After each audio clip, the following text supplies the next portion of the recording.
Here's a good fleet type tank for trucking outfits or mines that we're shipping out of bigger here. It's kind of neat. The customer on this job was concerned about security of his pumping equipment, and so we put it in the cabinet. Same type of door that you'd see on a storage unit, but inside the cabinet you can see we've got everything he needs. We've got filters on the right going through a couple meters, then into hose reels, and then he's got lots of hose in these reels. He can roll it out, and there's valves, some stainless valves before the filters. You can close those valves to change those filters if he needs to. Everything's accessible. There's a light up there. This is the fill. This is the fill, so one regular on this side, one diesel on the other side. And this is a ULC listed fill box, which regulators are asking for that nowadays, which in my opinion is a little overkill, but it is what it is. Yeah, so everything's nice and secure. On this shelf, the shelf looks low. It's not for short people.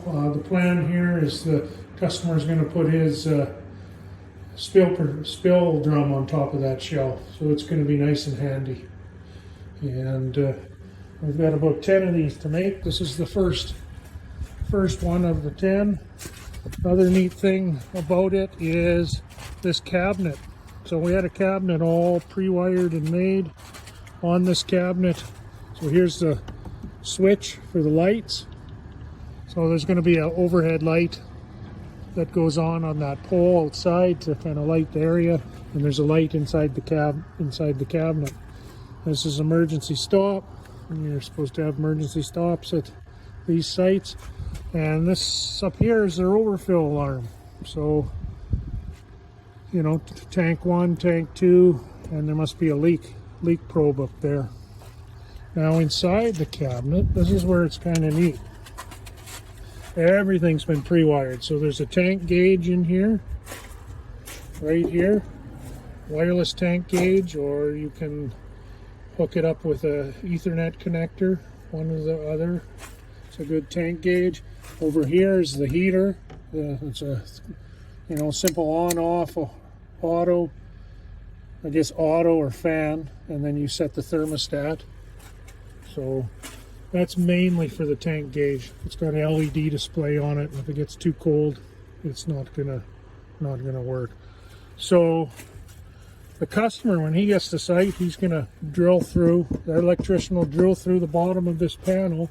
He'll come up into this tray, and he'll go into the tray, and he'll run his main power in here. And then this is the whole site disconnect, and big relay for the emergency stop, and all the breakers, and everything's on a nice neat wiring diagram in this envelope.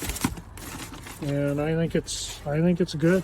It's panel comes with an inspection on it, so we can ship it out, and we do not have to worry about electricians. This one's going to Ontario, believe it or not, so we don't have to worry about other electricians worrying about any of our stuff. It's been inspected and it's all good.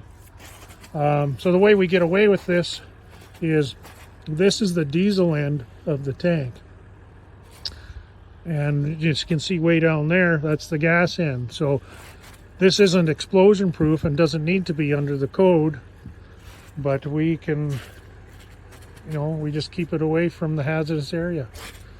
And there's also a 110 outlet out here. Somebody's at site and needs power for something. So, but it's pretty good. This panel comes already pre-wired, and then when we get it, we plop it on, and our electrician runs all these cables, and it's pretty easy for him. because he doesn't have to worry about, you know, it's all wired and it's nice and marked, and it's you know, otherwise you can see how many cables are going in there. It gets quite complicated pretty fast.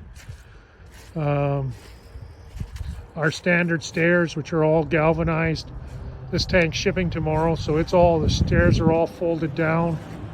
Up top, our submersibles are in their pump boxes up there. So if the first threads in those submersibles ever leak, it's not going to drip down the tank. It'll stay in the pump box. You can see our remote fills. And this tank actually has two. It has overfill valves and alarms on it. So the customer spent quite a bit of money. Yeah, but it's a good looking tank. So, and I think a good setup. It'll be minimal amount of work that they have to do. All they have to do is put in the vent pipes, tip up the handrails, run the main power into the panel, and mount the light on the exterior. The light is too high for us to ship on. Same with the handrails. So yeah, there's another one where we haven't got the panel on yet, but we got two of these leaving tomorrow, going on ice roads, and it's pretty soft out here, so it's probably the last two tanks that are going to go on ice roads. All right, thanks, bye.